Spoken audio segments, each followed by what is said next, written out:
A gente tem na abertura dessa hora o convidado, o deputado federal Orlando Silva, relator do PL das fake news. Já está aqui conosco. Tudo bem, deputado? Bom dia. Bom dia, Carol. Bom dia aos ouvintes da Eldorado. Também conosco a repórter do Estadão em Brasília, Júlia Afonso. Bom dia, Júlia. Bom dia, Carol, deputado e ouvintes. Bom, há 3 anos, esse tema está em discussão no Congresso, o projeto de lei das fake news. O texto já foi aprovado no Senado, agora está para ser votado na Câmara. A gente quer entender um pouquinho, deputado, primeiro, o que falta para isso acontecer. Carol, não é simples você votar uma lei que trata de temas que são controversos, mas que são temas muito importantes. A era digital trouxe boas novas, não é? Hoje nós temos uma série de serviços, de aplicativos, de redes sociais que são utilizados praticamente por todos nós no nosso cotidiano. Mas essas maravilhas trazem também efeitos colaterais. E o projeto de lei pela liberdade, responsabilidade e transparência na internet, que foi aprovado no Senado, na Câmara nós sofisticamos ele, ampliamos o seu escopo e acredito que a tática, o método que o presidente Arthur Lira indicou, que era, antes de votar o chamado PL das fake news, tirar uma parte do texto que estava ficando muito grande, muito complexo, e votar de modo destacado, sobretudo o que previa remuneração de jornalismo, de conteúdo de jornalismo utilizado pelas redes sociais e direito autoral de artistas em plataformas digitais. Esses 2 itens, Carol, Júlia, foram retirados do PL 2630 para votar num projeto de lei à parte, que é um projeto de autoria da Jandira Fegali, cuja previsão é que a votação se dê na próxima semana. Então, o projeto de lei 2630 da liberdade, responsabilidade e transparência da internet vai ser beneficiado se nós votarmos esse outro projeto com parte do texto previsto para votar no 2630 na semana que vem. Eu acredito que a partir daí se abrirá caminho para retomarmos a votação desse projeto de lei. Oi, Julia. Deputado, é o seguinte, o senhor falou desses 2 trechos do PL das fake news, dos direitos autorais, da remuneração a veículos jornalísticos. E também há uma discussão para se levar a parte da publicidade digital do PL das fake news para esse fatiado. Queria perguntar como que isso está, se já vai ser assim dessa forma mesmo, se isso também vai ajudar na aprovação? Essa pergunta deveria ser dirigida, você sabe bem, Júlia, para o nosso amigo Elmar Nascimento, que é o relator da proposta. Consultado sobre essa hipótese de nós termos direito autoral em plataformas digitais, remuneração de jornalismo e publicidade no mesmo texto, eu pessoalmente sou favorável. Eu acredito que isso pode acontecer. Era como se fosse assim, temas de impacto econômicos que estavam previstos no projeto anterior seriam tratados à parte. Essa é mais ou menos a lógica desse debate. Eu creio que isso pode facilitar a votação dos 2 projetos. Nessa tentativa de se equalizar aí essa discussão, tem-se a possibilidade de incluir um prazo aí de 3 anos para que as emissoras de TV, por exemplo, comecem a pagar uma remuneração compensatória aos artistas, destravando essa proposta. É uma ideia que tem ganhado, enfim, pelo menos algum tipo de aceitação em ambos os lados? Eu diria que a ideia de ter um prazo até a eficácia plena da lei, que na verdade tecnicamente se chama vacatio legis, que é como se fosse o tempo para a preparação da implementação dessa lei, que é usual, é muito comum. A maioria das leis possui um vacatio legis, um tempo entre a sua publicação e a sua eficácia plena. Essa ideia, ela já sempre esteve na mesa, ela é correta.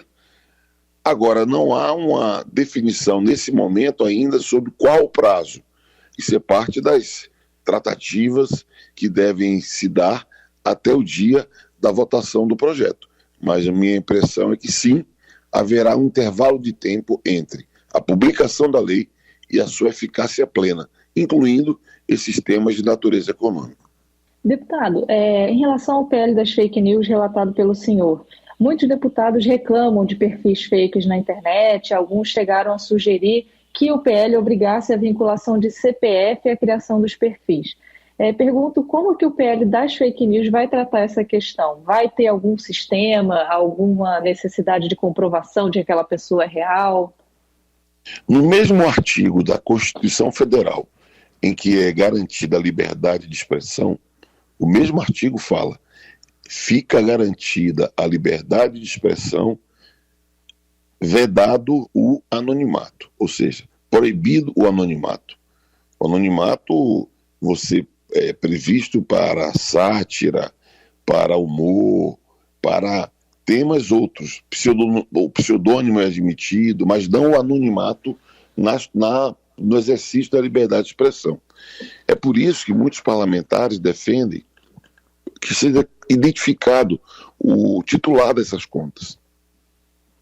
Eu não sei se necessariamente deve se prever o CPF, até porque, infelizmente, hoje você tem o manejo de CPFs. Não é difícil você identificar um CPF de alguém que está inutilizado e se apropriar dele, apesar disso ser um crime, mas é usual a apropriação de CPF de terceiros. O que eu acredito é que sim, é necessário identificar quem é o titular de cada conta, ou seja, quem é a pessoa que está utilizando aquela conta. E eu acredito que, por se tratar de plataformas digitais, nós deveríamos observar muito bem como se dá a identificação do titular de conta nos bancos digitais. O Brasil cresce muito a utilização de bancos digitais e há regras para a titulação de contas, inclusive com mecanismos para validação dessa identificação. Então, a minha ideia é que o projeto preveja o mecanismo de identificação dos titulares de contas, não necessariamente cravando um único mecanismo, porque a tecnologia evolui, as inovações estão aí e não faz sentido você prever um mecanismo da lei que pode ser superado num prazo muito curto. Deputado, e essa criação da agência reguladora, dessa autoridade de supervisão que foi tirada do texto, mas contribuiu de alguma forma, na sua visão, para deixar esse debate mais passível de críticas, para tornar o objetivo desse PL mais duvidoso para certas alas? Não creio que seja por isso. O que há é uma politização muito forte. E veja, quando nós começamos em março a discutir o texto, nós estávamos no primeiro mês após a eleição de atividade no Congresso Nacional. Então a agenda eleitoral estava muito quente, O eco da eleição estava muito quente. A minha impressão é que as condições ficam melhores para avaliar um projeto como esse sem paixão, sem narrativa. Nunca houve hipótese de qualquer órgão estatal cuidar de conteúdo em rede social, de qualquer órgão estatal avaliar o que é publicado em rede social. Quem fará isso? Quem fará é quem faz, porque hoje já há avaliação de conteúdos publicados em redes sociais e é necessário que haja, porque não se pode publicar ilegalidades nas redes sociais, porque o que é crime no mundo real é também crime no mundo virtual. Então já há hoje uma avaliação por parte das plataformas digitais sobre conteúdos publicados, porque o que é ilegal não pode ser publicado. E eu acredito que esse intervalo de tempo entre março e agora julho, agosto, setembro, é o intervalo em que a poeira baixou. E hoje está nítido para todo mundo que qualquer tema ligado a conteúdo será avaliado pelas plataformas digitais. E é inclusive por isso que nós queremos regras, obrigações de transparência para que a sociedade civil possa acompanhar como se dá a moderação de conteúdo e, desse modo, seja garantida a liberdade de expressão. Portanto, esse intervalo de tempo foi bem importante, eu acredito, para que nós pudéssemos baixar a poeira das paixões políticas que estavam muito aquecidas pela eleição e pelo 8 de janeiro. Por isso que eu tenho confiança de que esse projeto deve ser votado. É necessário que haja alguém que seja responsável por supervisionar a lei? Sempre há. Por quê? Porque a justiça, ela pode ser acionada para deliberar sobre controvérsias que existam entre pessoas. Mas há temas administrativos que precisam de supervisão por parte do Estado. E é essa a função que vai ter. Se for a Anatel, que é uma das hipóteses, se for o sistema de regulação proposto pela OAB, é outra hipótese, que vai combinar com a autorregulação para que nós tenhamos um mecanismo adequado de fazer cumprir essa lei. E, deputado, para chegar a essa definição de qual vai ser a agência, como que vai ser a atuação do senhor? O senhor vai fazer uma reunião com líderes? O senhor está ouvindo partidos? Como que está sendo esse aprofundamento? Nós já ouvimos todas as bancadas sobre esse tema, ouvimos o presidente Arthur Lira. Há uma polêmica, porque alguns acreditam que deveriam ser a Agência Nacional de Telecomunicações, a Anatel, com o argumento de que ela já existe, que ela já tem estrutura, já tem financiamento, tem expertise em radiodifusão e telecomunicações, que seriam temas conexos. E há quem acredite, como é a proposta apresentada pela Comissão de Direito Digital da Ordem dos Advogados do Brasil, de que nós temos que colocar muito mais força na autorregulação e criar mecanismos que envolvam um conselho multissetorial, que não apenas tem a sociedade civil, mas também os 3 poderes da República e uma estrutura executiva mais enxuta. São conceitos diferentes sobre como estruturar esse mecanismo de regulação.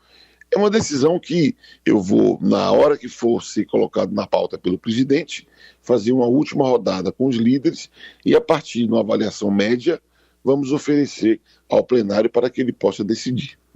Mesmo sem legislação, o Supremo tem legislado, sobre algum abuso nas redes, fake news. Na sua visão, deputado, isso contribui para o debate acelerando esse processo no legislativo? Causa uma urgência, além da predisposição do presidente Arthur Lira em colocar isso em votação? Ou representa um acirramento aí entre judiciário e legislativo? Veja, me permita um pequeno ajuste. Mesmo sem legislação, o Supremo tem legislado, não pode. Porque o Supremo não pode legislar. E esse é o ponto que você traz, que é muito importante. Cabe ao Poder Judiciário arbitrar conflitos, quando provocado, não deliberar regra. E é por isso que o Congresso Nacional tem a obrigação, seja qual for o texto final, seja qual for a proposta vencedora, é obrigação do Congresso Nacional elaborar regras para a regulação das plataformas digitais. O mundo inteiro faz isso. A Europa tem a lei dos serviços digitais, a lei dos mercados digitais, diversos países aprovaram leis. Na verdade, o Brasil está atrasado, porque o mundo nesse instante debate é inteligência artificial. Como que vai ser a regra para a inteligência artificial? E a omissão do Congresso Nacional pode reforçar o ativismo judicial, que é o Poder Judiciário deliberar sobre um tema que não há uma regra definida. É o Poder Judiciário interpretar regras correlatas ou outras regras e aplicar a um caso concreto.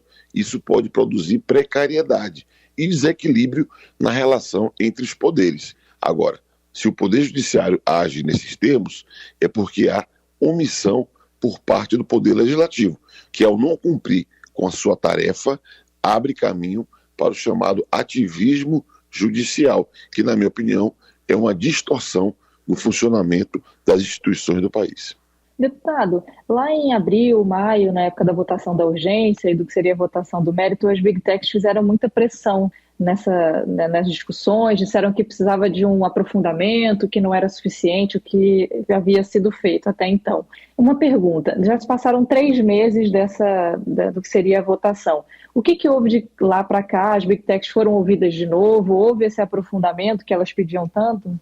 Olha, todas as semanas eu tenho a oportunidade de conversar com representantes dessas empresas. Ainda ontem, à noite, já que um representante de uma grande empresa esteve no meu gabinete, eu não estava no gabinete, eu voltei a falar com ele, não, semana que vem podemos conversar, não há pressa.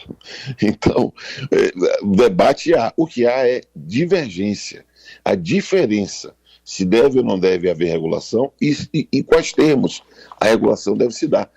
Eu reconheço como legítima essa diferença, a polêmica, e temas polêmicos quem decide é o plenário, são os deputados e deputadas que vão votar e deliberar sobre a polêmica. O que não é legítimo é você utilizar o seu poder no mercado, o poder econômico, para distorcer a discussão com informações enganosas. É isso que, inclusive, gerou uma representação criminal da Câmara dos Deputados contra 2 grupos econômicos que atuam nas redes sociais. Todas as empresas são bem-vindas no debate. Aliás, é direito delas participar do debate, oferecer suas opiniões. Isso é muito legítimo. O que não é legítimo é usar sua estrutura, usar o poder econômico para distorcer o debate com informações enganosas. E por isso nós protestamos, mas nunca deixamos de ouvi-las, porque elas são parte da discussão, são parte da operação de serviços em plataformas digitais e são empresas importantes, geram emprego no Brasil, geram receita no Brasil e nós queremos que elas continuem oferecendo os seus serviços no país. Muito bem. Então, só para fechar, deputado, então fica a previsão de votar esse PL das fake news fatiado na semana que vem. E aí, o PL das fake news propriamente, nas próximas semanas, enfim, a partir da deliberação dessa primeira parte. A expectativa nossa é que na próxima semana nós votemos um projeto que fala sobre direito autoral das plataformas, sobre remuneração de jornalismo e pode entrar publicidade. Tá. Na próxima semana, os temas econômicos e nós possamos, no prazo breve, retomar a discussão sobre liberdade de expressão, transparência e responsabilidade na internet. Deputado federal Orlando Silva, relator do PL das fake news, obrigada pela conversa, viu? Obrigado, Carol, obrigado, Júlio, obrigado aos nossos ouvintes que acompanharam a conversa. Júlia Afonso, repórter do Estadão, sempre um prazer tê-la aqui também, Júlia. Obrigada, deputado, Carol, ouvintes, até a próxima. Até.